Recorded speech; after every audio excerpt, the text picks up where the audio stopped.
Hi mga B! So ayun, may nagtanong sa atin.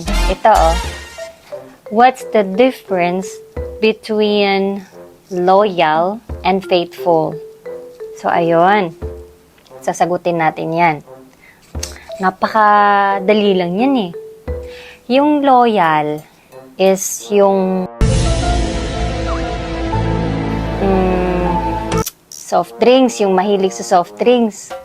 Yun, royal.